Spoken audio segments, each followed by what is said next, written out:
ইংল্যান্ডের সঙ্গে এরকম ভাবে গুরুতর হারার পরে কি ভারতের প্লেইং ইলেভেনের মধ্যে অর্থাৎ মিডল অর্ডারের মধ্যে কোনো কিছু চেঞ্জেস হবে? আমি এখানে তিনজন ব্যাটসম্যানের নাম বলবো যারা ডেফিনেটলি মানে খুব খারাপ পারফরমেন্স করে আসছে আয়ারল্যান্ড ট্যুর থেকে একদম ইংল্যান্ড ট্যুর পর্যন্ত। টোটাল 5টা ম্যাচ খেলেছে। নাম্বার 1 এখানে ঈশান কিষান, যে ঈশান কিষান এই 5 ইনিংসের মধ্যে তার সর্বমোট রান হলো মাত্র 75। 5 ইনিংসের মধ্যে অর্থাৎ 15 করে গড়ে যদি ধরি, এবার যার মধ্যে একটা 49। নাম্বার 2 তিলক বর্মা, যার 5 ইনিংস মিলে 115 রান কাছাকাছি, যেখানে একটা 55 আর একটা নক আছে।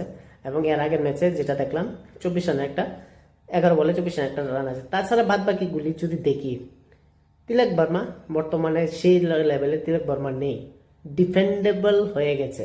টেস্ট ক্রিকেট যেভাবে খেলছে, টি20 ক্রিকেট সেভাবে খেলছে। নাম্বার 3 হলো শ্রেয়াস আয়ার, আমাদের ক্যাপ্টেন। তাহলে কি তাহলে কি তিনজন থেকে যে কোনো আমরা একজনকে পরিবর্তন হতে দেখবো? অর্থাৎ স্পেশালি যেহেতু সঞ্জু স্যামসনকে মাত্র 3টা ইনিংসের বদলে তাকে নিজের জায়গা থেকে বাদ দেওয়া হয়েছিল বৈভব সূর্যবংশীর জন্য, কিন্তু প্রকৃতপক্ষে কিন্তু জায়গার বাদ দেওয়ার কথা ছিল তিলক বর্মা বা ঈশান কিষানকে। অথচ তিলক বর্মা টিম ইন্ডিয়ার ভাইস ক্যাপ্টেন। নেক্সট আগামী আরো 2টা ম্যাচ আছে।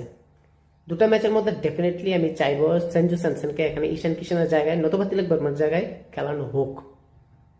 কেননা বর্তমানে যে পরিস্থিতি বর্তমানে তিলক বর্মা যাচ্ছে, সেখানে কিন্তু বোঝা যাচ্ছে ভাই তার সে ফর্ম নাই।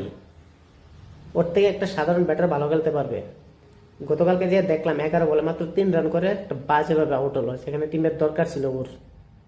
সেই জায়গা থেকে স্টাম্প আউট হয়ে এসে গেল।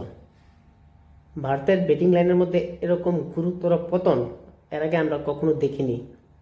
ম্যানেজমেন্ট কি চিন্তা করছে বুঝতে পারছি না। বরাবরই টপ অর্ডারের মধ্যে ভারতের যে স্ট্রেংথ আমরা দেখতে পাচ্ছি, সেই টপ অর্ডার স্ট্রেংথও কিন্তু দেখা যাচ্ছে না। অভিষেক শর্মা এক ম্যাচে চললো, নতুবা নেই। বৈভব সূর্যবংশী 2 ম্যাচ ট্রাই করলো, একটা 14 একটা 13।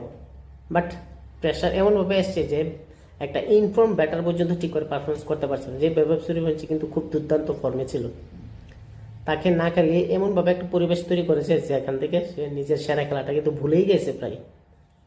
অর্থাৎ টিম ইন্ডিয়ার আগামী যে 2 ম্যাচ বা 2 ম্যাচ মানে আমি এখান থেকে স্পষ্ট বোঝা যাচ্ছে যে একটা ম্যাচও হয়তো জিততে পারবে না, কামব্যাক করতে পারবে না।